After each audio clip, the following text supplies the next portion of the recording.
Essa é a terceira parte do nosso tópico relacionado a elementos finitos, e o objetivo é trazer um estudo de caso para que a gente possa compreender melhor o funcionamento ou a utilização do elementos finitos, mais apropriadamente do programa FEM, na nossa aplicação ao longo da disciplina.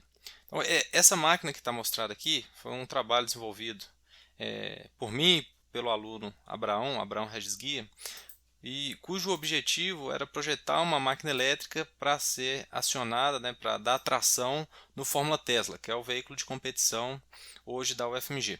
Então, basicamente, né, quem quiser acessar o tridimensional, eu vou deixar disponível também para ter mais detalhes a respeito das dimensões, geometria e tudo mais.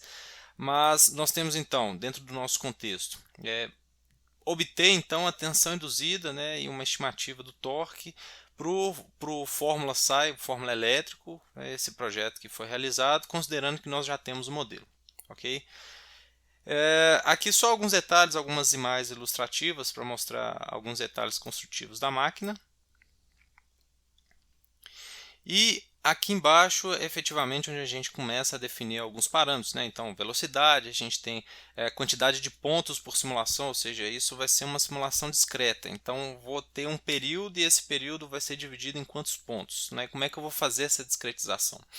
Isso é o primeiro ponto importante, porque dependendo da quantidade de pontos, a gente vai ter uma amostragem dos harmônicos dentro dessa máquina, por exemplo, de tensão a vazio. Alguns autores comentam que a quantidade mínima de pontos interessante está na ordem de 300 a 400 pontos. Mas se a gente usar aí entre 40 e 50 pontos, nós já temos um resultado razoável, principalmente para fundamental. Nós definimos então também a nossa intervalo de tempo. Essa variação de ângulo também está relacionando quantos graus que eu vou rotacionar o meu rotor à medida que passar esse intervalo de tempo, uma corrente RMS que vai ser alimentada na máquina e o comprimento efetivo da máquina sendo 100. Aqui um detalhe importante, eu estou usando o Jupyter Notebook para fazer a interligação do FEM e do Octave. Vocês podem utilizar só o MATLAB ou só o Octave, tanto faz, mas é preciso indicar ao Octave onde estão qual que é o caminho, qual que é a pasta onde se encontram os arquivos de script para fazer essa simulação. Então, indicamos a pasta, abrimos o FEM e abrimos o documento. O documento que já foi modelado, que é esse ftesla, o ponto FEM, que vai ser efetivamente tratado. Ele está aqui, ftesla. Onde eu tenho os dados, aqui ele apresenta para a gente aqui em forma de ASCII, mas a gente vai abrir mais posteriormente no FEM para discutir um pouco a respeito dele. Salvamos com outro nome, só porque nós vamos fazer uma série de modificações nesse arquivo, e aí começamos. Definimos o ímã, definimos o remanente de fluxo interno, temos as fases ABC, definimos então a corrente em cada uma dessas fases, como elas estão defasadas, é claro, vai reger aqui a defasagem de menos 2π sobre 3 mais π sobre 3. E efetivamente definimos um for, onde a gente vai calcular cada parâmetro dessa máquina. Então, o que é importante a gente saber? Primeiro, a gente vai ter que rotacionar essa máquina, analisar ela, pegar os resultados, rotacionar de novo, analisar ela, pegar os resultados, rotacionar e assim por diante. Então isso é que é feito aqui. Então nós definimos uma posição de rotação, analisamos a máquina, fazemos a integral para calcular o torque, depois rotacionamos, na verdade a gente rotaciona depois de calcular o torque. Definimos então, capturamos o enlace de fluxo em cada uma das fases. Todas essas funções a gente consegue no manual do FEM, tem um documento que se chama Octave FEM, onde a gente consegue encontrar todas essas funções. Se a gente der um Ctrl V aqui, circuit, então a gente vai em circuit. Então a gente tem aqui, definir as propriedades do circuito, definir a propriedade do elemento. Então a gente vai chamando essas funções dentro do Octave para definir as propriedades. Então nós definimos aqui, capturamos no pós-processador os dados de fluxo, do enlace de fluxo, guardamos isso no vetor, o vetor ABC de fluxo.